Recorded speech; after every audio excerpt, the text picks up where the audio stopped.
Vamos a saludar a esta hora de la mañana al doctor Mauro Andino, docente universitario, y con él vamos a hablar de otro tema candente. ¿Por qué el CNE niega la revocatoria de mandato y no entrega los formularios? Es el tema que, bueno, ayer generó mucha polémica en el país. ¿Cómo está, doctor Andino? Gracias por acompañarnos en este día miércoles. Bienvenido. Muy buenos días, estimado Jaime, qué gusto poder compartir con usted, igual con Carla, a las órdenes. Carla le va a plantear la primera pregunta. Bueno, doctor, ya sabíamos o se avisoraba que de una u otra forma el CNE iba a decirle no a la revocatoria de mandato. Pero dentro de lo que ellos manifiestan y según su criterio en el ámbito jurídico y constitucional, ¿está bien señalada la negación de los formularios para la revocatoria de mandato? Carla, efectivamente me parece que estamos atravesando una situación que de alguna manera ya lo preveíamos. Es algo que se ha manejado desde una perspectiva política más que jurídica. Yo había leído el comunicado, la respuesta del Consejo Nacional Electoral. Tengo entendido que aún no les notifican formalmente a los peticionarios con la resolución administrativa del Consejo Nacional Electoral. Consecuentemente, aún no podemos acceder al documento íntegro para poder evidenciar si es que se ha fundamentado, si es que se ha motivado adecuadamente esta resolución del CNE, porque no hay que olvidarse que la Constitución de la República señala que es obligación de todos los poderes públicos y de las autoridades en general fundamentar, motivar adecuadamente las resoluciones y las decisiones que ellos expidan. Consecuentemente, de lo que primero hemos podido revisar a breves rasgos, un comunicado muy escueto por parte del CNE, me parece que se exceden en este comunicado porque dicen que no se ha cumplido lo que señala la Ley Orgánica de Participación Ciudadana. Sin embargo, esto es bastante discutible, porque los requisitos de admisibilidad que señala la Ley Orgánica de Participación Ciudadana básicamente son tres. El primer requisito, comprobación de la identidad del proponente y que esta persona, la que está solicitando los formularios para recoger las firmas de respaldo para iniciar la revocatoria, esté en ejercicio de los derechos de participación. Hasta donde yo conozco, la proponente, la señora Kerly Carvajal y otra persona más que me parece, creo que acudieron con la solicitud, están en pleno ejercicio de los derechos de participación política. No pesa sobre ellas ningún tipo de sanción ni de suspensión de estos derechos. El segundo requisito de admisibilidad que señala la Ley de Participación Ciudadana es demostrar que no se encuentre incurso en alguna de las causales que inhabiliten a los peticionarios. Tampoco se ha conocido que los proponentes se encuentren en este tipo de inconvenientes o de circunstancias.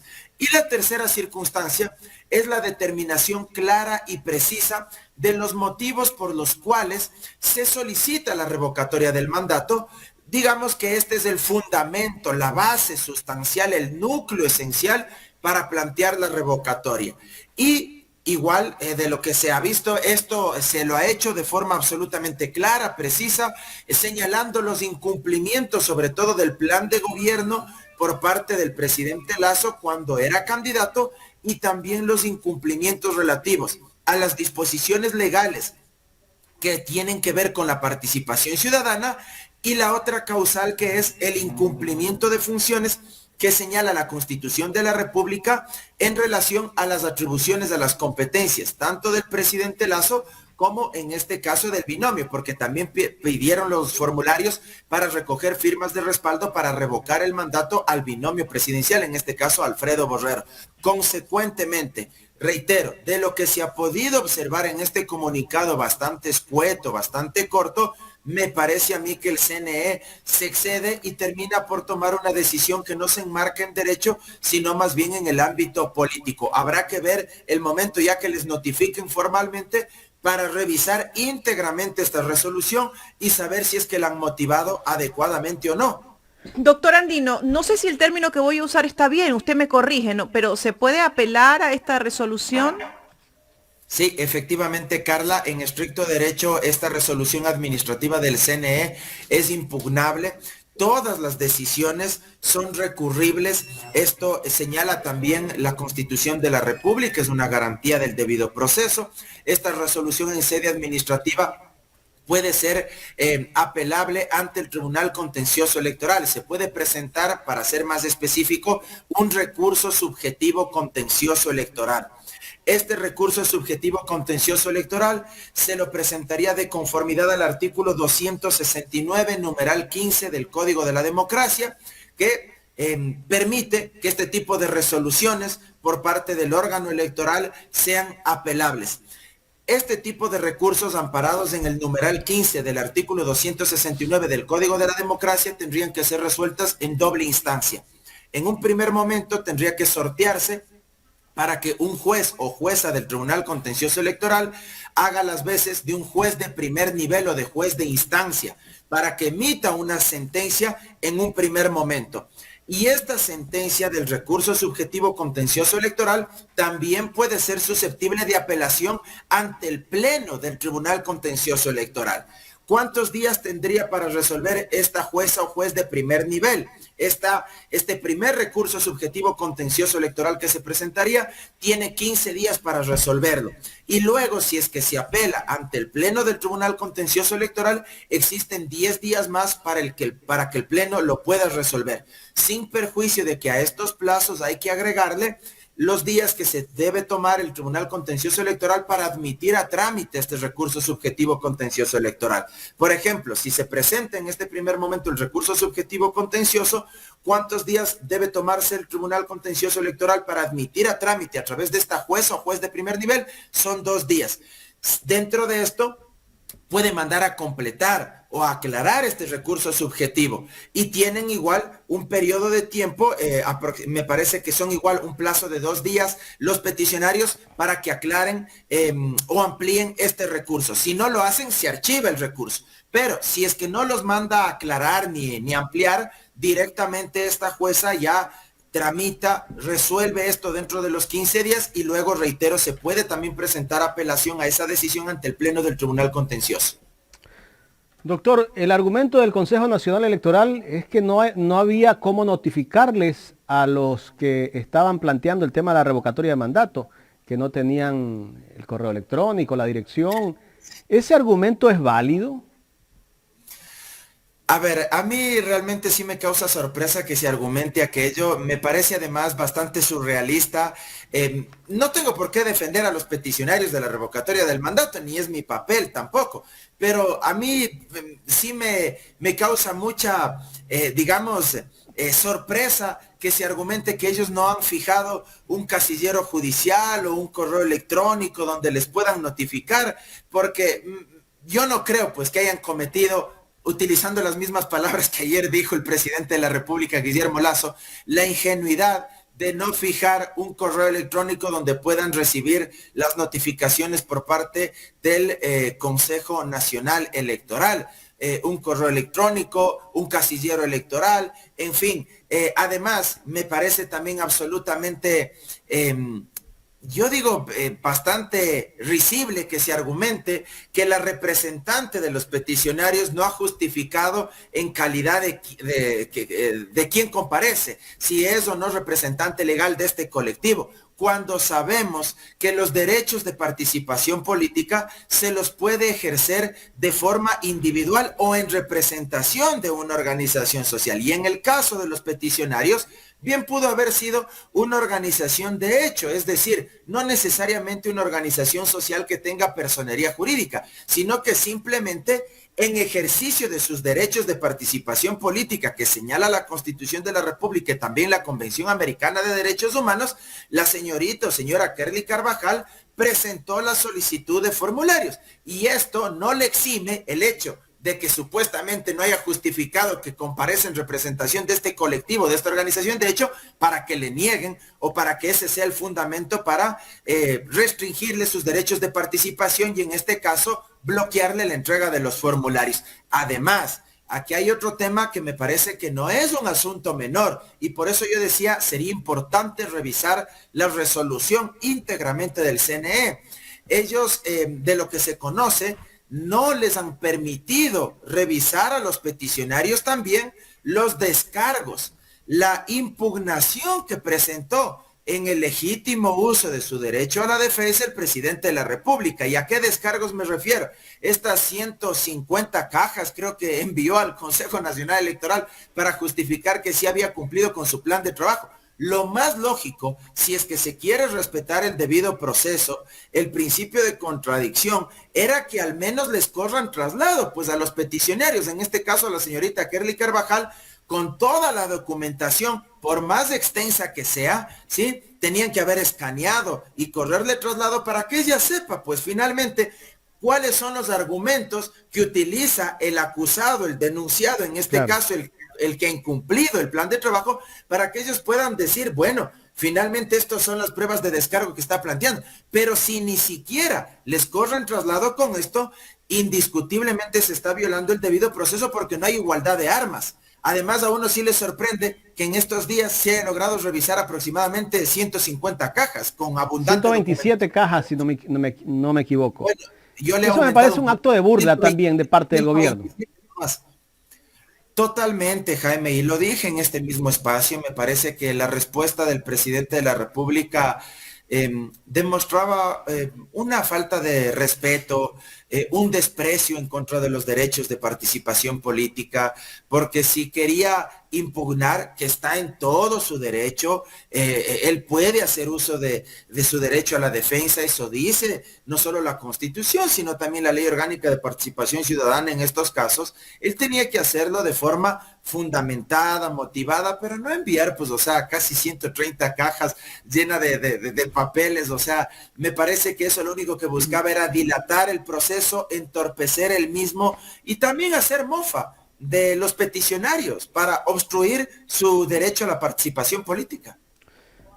Doctor Andino, ¿usted cree que podemos confiar en el Consejo Nacional Electoral, que es un árbitro imparcial en todos los ámbitos, ¿no? No solamente en este tema de la revocatoria de mandato, sino también en los procesos electorales que hemos tenido? En realidad hay imparcialidad allí. Yo desconfío mucho, la verdad, de las instituciones en general en este momento y creo que no soy el único, creo que la mayoría de ecuatorianos y ecuatorianas tenemos serias dudas sobre el comportamiento de las cabezas institucionales. O sea, no solo es del Consejo Nacional Electoral, fíjese usted también lo que pasa con el Consejo de la Judicatura, lo que pasa con la Corte Nacional de Justicia, lo que pasa con el Consejo de Participación Ciudadana y Control Social, lo que ha venido pasando también en la Asamblea Nacional, lo que pasa con las instituciones del Ejecutivo que no ofrecen servicios públicos de calidad. En fin, ahora más bien hay que premiar a los exministros por no haber dotado de medicinas o no haber invertido lo necesario para fortalecer la infraestructura pública y entregar servicios de calidad a los usuarios. En fin, una serie de cuestiones que a uno le causan hilaridad y le causan sorpresa absoluta. En el caso del CNE, yo sí creo que es importante mencionar algunos precedentes, algunos antecedentes. O sea, no es de gana que uno desconfíe en el árbitro electoral. Basta recordar lo que sucedió en las elecciones seccionales del 2019, Jaime. En ese año hubo una serie de problemas, de conflictos políticos en los distintos territorios del país cuando se llevaron a cabo elecciones para alcaldes, para prefectos y para juntas parroquiales rurales. Recordemos lo que ocurrió en la provincia de Los Ríos, un caso emblemático. No se oficializaron los resultados y no se pudo posesionar a la nueva autoridad provincial, es decir, al nuevo prefecto, el 24 de mayo de ese año que correspondía, tal como señala el Código de la Democracia, porque estaban pendientes de resolverse una serie de recursos, de impugnaciones en sede administrativa, luego recursos contenciosos ante el propio Tribunal Contencioso Electoral, mucho más aún cuando el CNE, en medio del proceso, destituyó a los miembros de la Junta Provincial Electoral de ese territorio. Y ese ejemplo de Los Ríos, que no permitió que las autoridades se posesionen en mayo, en la fecha que exige la ley, sino que se terminaron posesionando, creo que en septiembre o en agosto, si mi memoria no me falla, se replicó en una serie de territorios. Luego de las seccionales del 2019, recordemos lo que pasó el año pasado, pues, el 2021, un árbitro electoral que actuó como yunque, como muro de contención, lo digo abiertamente, para favorecer a quien hoy es presidente de la República. Tanto es así que uno de sus consejeros luego renunció y hoy es secretario anticorrupción de Guillermo Lasso, y me refiero al señor Luis Verde Soto. Y ese Consejo Nacional Electoral restringió, quiso bloquear la participación de varios actores políticos, no solo de UNES en su momento y del binomio Arauz-Rabascal, sino también terminó limitando la participación del propio Álvaro Noboa, que iba a tener el auspicio de Justicia Social. Tanto es así que el propio Tribunal Contencioso Electoral, y de esto probablemente la gente ya no se acuerde, el Tribunal Contencioso Electoral terminó destituyendo mediante sentencia a los miembros del Consejo Nacional Electoral, a 4 de los 5 consejeros que se negaron a recibir la inscripción de las candidaturas de esta organización política Justicia Social, y que se negaron a inscribir la candidatura del señor Álvaro Noboa. ¿Y qué hicieron los consejeros del CNE? En un acto totalmente criticable, repudiable, presentaron una solicitud de medidas cautelares ante un juez de Guayaquil, lo cual era absolutamente ilegal, violaba la Ley Orgánica de Garantías Jurisdiccionales y Control Constitucional, porque no se puede presentar medidas cautelares en contra de una decisión judicial. Y la sentencia que les destituía en el Tribunal Contencioso Electoral es una decisión judicial, pues de un órgano jurisdiccional, el órgano de cierre en esta materia, en el ámbito electoral. Sin embargo, como estamos lamentablemente en un país donde suceden este tipo de barbaridades, un juez de Guayaquil les dio paso y les concedió las medidas cautelares y suspendió la destitución de los consejeros del CNE. Y el Tribunal Contencioso Electoral no le dio la gana, lamentablemente, de impugnar esto, de solicitar la revocatoria de estas medidas cautelares que a todas luces eran ilegales, eran inconstitucionales. Es decir, hay antecedentes que nos hacen colegir que no tenemos un árbitro electoral confiable, y tristemente esto ahora de la revocatoria del mandato sucede a las puertas de las nuevas seccionales de febrero del próximo año. Claro. Doctor, ¿cómo llegaron los consejeros que están en el Consejo Nacional Electoral? ¿Cómo llegaron ellos a esos cargos? Porque ahora veo que están representantes casi de los importantes partidos políticos. Allí está Pachacuti, que está el Partido Social Cristiano, está Creo, y bueno, no sé si alguien de la Unidad Popular también está ahí, pero representan a la partidocracia, ¿no? A ver, hay que recordar que son resultado de un concurso de público de oposición y méritos que los llevó a cabo el extinto doctor Julio César Trujillo y el Consejo de Participación Ciudadana y Control Social Transitorio. Ellos están prorrogados en sus funciones, porque no hay que olvidarse que además que fueron designados por este Consejo de Participación Ciudadana y Control Social Transitorio, ellos ya debieron haber salido, no todos, porque ya se debió haber hecho la renovación parcial. 2 de los 5 ya debieron haber sido cambiados, pero lamentablemente por esta serie de problemas institucionales, lo que yo mencionaba, por ejemplo, el Consejo de Participación Ciudadana y Control Social actual no ha hecho el concurso, y esto ha paralizado la renovación que exige la Constitución de la República y el Código de la Democracia.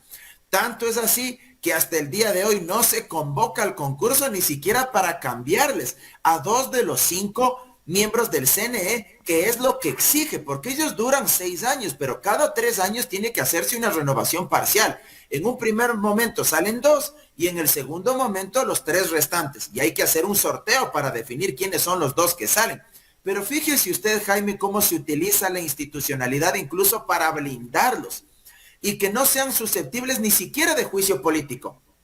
Había una solicitud de enjuiciamiento político para censurar y destituir a los consejeros del CNE pendiente de tramitarse en la Asamblea Nacional. ¿Qué se hizo? Se hizo una consulta ante la Procuraduría General del Estado para que el procurador responda si es que durante este año que se ha convocado, o que ya ha iniciado más bien el periodo electoral, ojo, que no es lo mismo convocar a elecciones, el periodo electoral, si es que durante este año que ya empezó el periodo electoral, son o no susceptibles de juicio político de conformidad al artículo 19 del Código de la Democracia. Y muy hábilmente, ¿sabe qué respondió ya el día de ayer el procurador? Que como ya supuestamente se ha iniciado el proceso electoral, y hace un juego de palabras, pero proceso electoral no es lo mismo que periodo electoral, pues.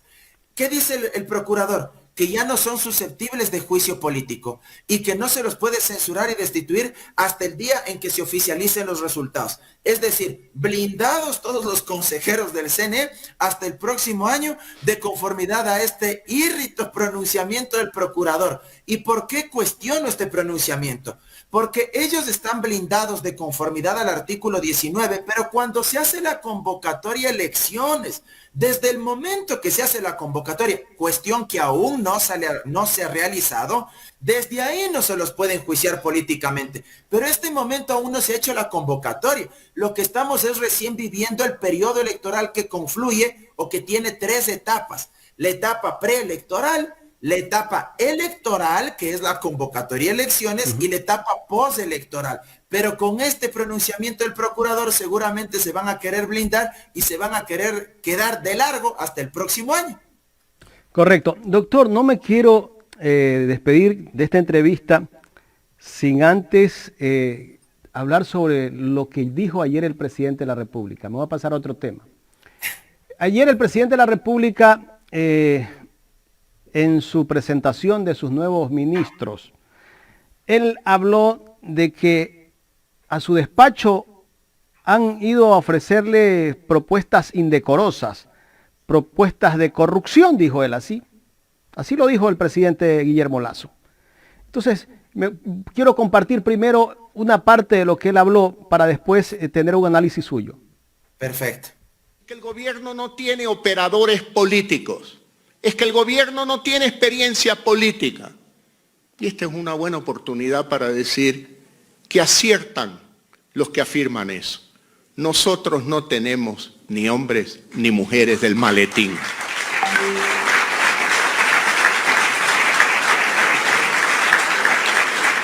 Nosotros no hemos entregado, ni vamos a entregar, ni un solo hospital a cambio de un voto en Asamblea Nacional.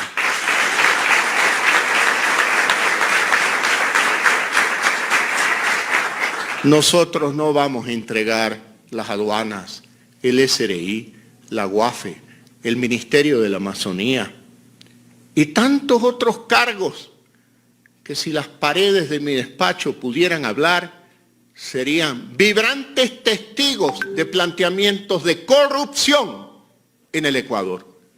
Sí, ya llegó la hora de que los ingenuos nos hagamos cargo de la política y dejémoslos a los expertos en su casa, porque ya disfrutaron mucho de los dineros públicos y del interés común del pueblo ecuatoriano. Allí el presidente de la República nos dice de que ha tenido propuestas de corrupción.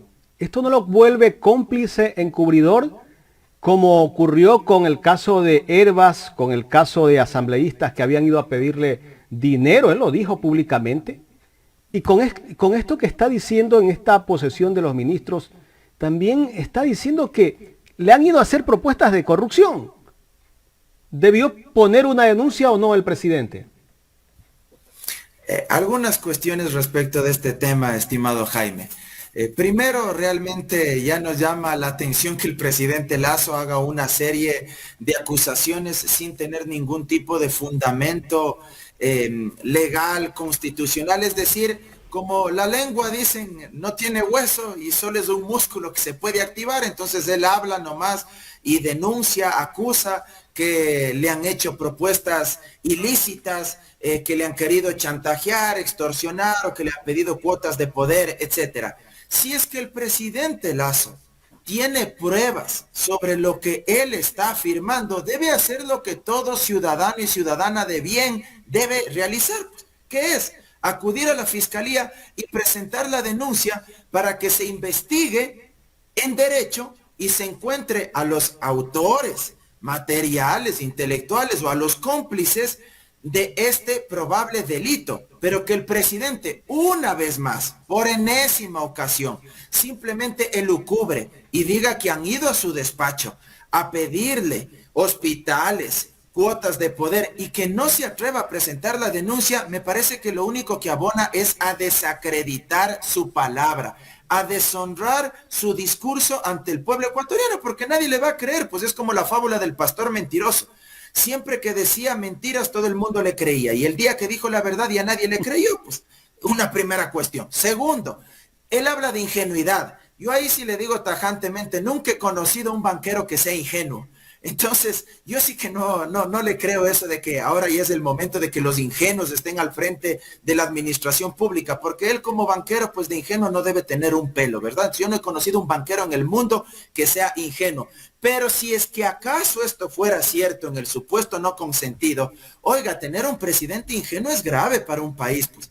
Porque significa que tenemos un presidente que es fácilmente moldeable, tal vez susceptible de engaños, de caer en tretas, de caer en jugarretas. Entonces eso también es peligrosísimo pues para un sistema democrático. Tener un presidente que él mismo se describe a sí mismo como ingenuo, más allá de que yo no le creo, reitero, pero si es que esto fuera verdad en el supuesto no consentido, es absolutamente pernicioso para la estabilidad institucional del país. Y el tercer elemento que quisiera señalar, este discurso del presidente donde busca denostar a aquellos que tienen experiencia política y a aquellos que tienen experiencia en la administración pública. Esto es igual de grave, es igual de pernicioso, porque si algo le falta al presidente Lasso y a su equipo de gobierno, es tener gente que tenga experiencia, que tenga formación política, gente que sepa sobre administración pública, no solo sobre banca, no gente que únicamente venga del sector privado. No estoy en contra de la gente que viene del sector privado.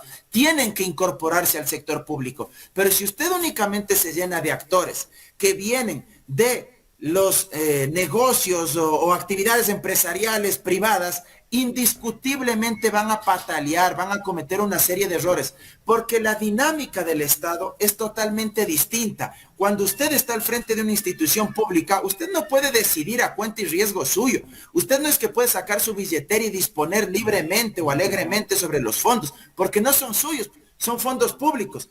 A diferencia de lo que sucede en el sector privado, usted saca la billetera y usted dice, cómpreme tal cosa, no me compre esto, o se me va tal persona y bueno, a usted le demandan luego por despido intempestivo, pero es su decisión.